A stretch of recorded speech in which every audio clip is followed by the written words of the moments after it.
Ready করছি সুখের খামার গুঁড়ো হলুদ। এই গুঁড়ো হলুদ আমরা বাড়িতে যেভাবে খাই, আমার মা এবং আমার বউকে যেভাবে বানাতে দেখেছি ঠিক একই প্রক্রিয়ায় এই হলুদটি তৈরি করছি।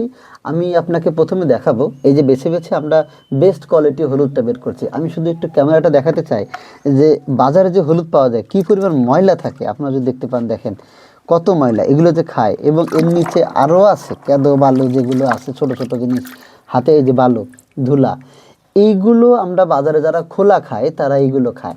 তো এইটা খুবই চ্যালেঞ্জ। আমরা আমাদের স্বাস্থ্যের জন্য যে এত খারাপ হচ্ছে প্রতিনিয়ত, আমরা বলতেছি নিরাপদ খাদ্য আপনাদের খাওয়াবো, আমরা তার জন্য প্রস্তুতি নিচ্ছি। এখন আমার নিজের পরিবারের জন্য আমি এই হলুদটি তৈরি করছি এবং আমাদের যারা সুখের খামারে বিনিয়োগকারী আছে তাদের মধ্যে কিছু মানুষকে আমি প্রায় 1 বছর ধরে কথা দিচ্ছিলাম যে আপনাদেরকে আমি ভালো প্রোডাক্ট খাওয়াবো এবং নিরাপদ খাদ্য খাওয়াবো, তাদের জন্য আমি প্রাইমারি প্রস্তুতি নিচ্ছি। তো এই হচ্ছে আমাদের হলুদের কোয়ালিটি। দেখেন এইগুলো বেছে বেছে আমরা এগুলো নেব, আর বাকিগুলো আমরা বাতিল করে দেব। বাকিগুলো আবার এগুলো কেনার জন্য আলাদা লোক আছে, আমরা বেছে এই হলুদগুলো বের করবো। ম্যাক্সিমামগুলো ভালো, আর কিছু জিনিস আছে এগুলো খারাপ। আমরা এগুলো বিভিন্নভাবে বিভিন্ন বাড়ি থেকে এবং হাট থেকে এগুলো সংগ্রহ করেছি। আলহামদুলিল্লাহ, আশা করি যে আপনারা ভালো মানের হলুদ আমাদের থেকে খেতে পারবেন। Thank you. আসসালামু আলাইকুম।